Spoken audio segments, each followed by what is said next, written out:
বিশ্বকাপ ফুটবলের ফাইনালকে স্বাগত জানিয়ে বেনাপোল বাইকারহুডের আয়োজনে প্রায় ৫ শতাধিক মোটরসাইকেলের বর্ণাঢ্য র্যালি বের করা হয়। বেনাপোল বলফিল্ড থেকে শুরু হওয়া এই শোডাউন যশোর বেনাপোল মহাসড়ক হয়ে নাভারণ বাজার ঘুরে প্রায় ২০ কিলোমিটার পথ অতিক্রম করে আবার বেনাপোলে এসে শেষ হয়। পুরো পথ জুড়ে আর্জেন্টিনার পতাকা, জার্সি আর স্লোগানে মুখর ছিল পরিবেশ। উচ্ছ্বাসে মেতে ওঠেন শত শত আর্জেন্টিনা ও লিওনেল মেসির সমর্থক। বেনাপোল বাইকারহুডের পরিচালক মোহাম্মদ জাহিদ ইসলাম জাহিদ এবং অ্যাডমিন আতিকুজ্জামান রিমু জানান, বিশ্বকাপের ফাইনালকে ঘিরে আর্জেন্টিনা ও মেসি ভক্তদের একত্রিত করতেই এই আয়োজন।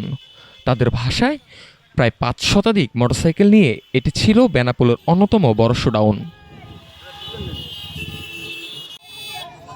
র্যালি শেষে ঐতিহ্যবাহী বেনাপোল পৌর গেটে ফটো সেশনে অংশ নেন সমর্থকরা। পাশাপাশি ফাইনাল ম্যাচে সবাই একসঙ্গে উপভোগ করার প্রত্যাশার কথাও জানান তারা। আয়োজকদের বিশ্বাস, স্পেনকে হারিয়ে এবারও বিশ্বকাপের ট্রফি উঠবে লিওনেল মেসির হাতে। সেই প্রত্যাশা নিয়েই ফাইনালের অপেক্ষায় বেনাপোলের আর্জেন্টিনার সমর্থকরা।